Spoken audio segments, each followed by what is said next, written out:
हज़रत मोहम्मद सल्लल्लाहु अलैहि वसल्लम एक ऐतिहासिक व्यक्तित्व। मोहम्मद सल्लल्लाहु अलैहि वसल्लम एक इंसान थे, एक माता पिता की संतान थे। वह संसार में रहे जैसे इंसान रहता है, फिर 63 वर्ष की आयु में इस संसार से विदा हो गए और अपने पीछे दो चीज़ें छोड़ गए, एक ईशवाणी यानी कुरान और दूसरे अपनी शिक्षाएं जिन्हें हदीस कहा जाता है। हम जब धर्मों का इतिहास पढ़ते हैं तो पता चलता है कि धर्म ग्रंथ और धर्मगुरु दोनों को लोगों ने या तो एकदम भुला दिया या उनकी शिक्षाएं अपने असल रूप में बाकी नहीं रहीं। उनके बारे में इतनी कहानियां गढ़ ली गईं कि समय गुजरते गुजरते धर्म गुरुओं के असली व्यक्तित्व का पता लगाना कठिन हो गया।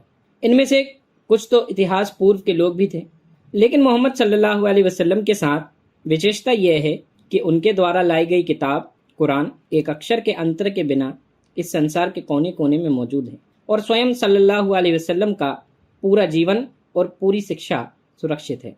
मोहम्मद सल्लल्लाहु अलैहि वसल्लम किसी रहस्यमय व्यक्तित्व का नाम नहीं है, यह एक ऐसे ऐतिहासिक व्यक्तित्व का नाम है जो मानवता के लिए ऐतिहासिक मोड़ पर दुनिया में आया था। पुनर्जागरण के बाद यूरोप के बुद्धिजीवियों ने बड़े प्रयास किए कि किस तरह मोहम्मद सल्लल्लाहु अलैहि वसल्लम की ज़ात को रहस्यमय बनाया जाए, पर वे विफल रहे और फिर उन्हें इस वास्तविकता को स्वीकार भी करना पड़ा।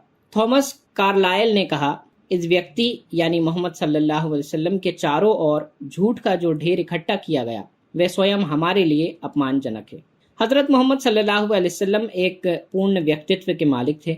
उनकी जीवनी के अध्ययन से पता चलता है कि आपने एक सफल नेतृत्व प्रदान किया था, पिता के रूप में, पति के रूप में, राजनेता के रूप में, व्यापारी, सेनापति, न्यायाधीश और गरीबों और कमजोरों के मसीहा के रूप में। हर रूप में हम उन्हें सफल देखते हैं, परंतु उनका विशेष और असल रूप ईशदूत का था। ईश्वर की ओर से आप पर जो विशेष जिम्मेदारी थी वह ईश्वर का संदेश इंसानों तक पहुंचाना था, लोगों को एक ईश्वर की उपासना के लिए तैयार करना और दूसरी तमाम उपासनाओं से छुटकारा दिलाना था। यह काम भी मोहम्मद सल्लल्लाहु अलैहि वसल्लम ने अत्यंत सफलता से पूरा किया। आज के इस एपिसोड में बस इतना ही। कल हम इस्लाम एक पूर्ण जीवन पद्धति और इस्लाम के बुनियादी मूल्यों के बारे में जानने की कोशिश करेंगे। धन्यवाद।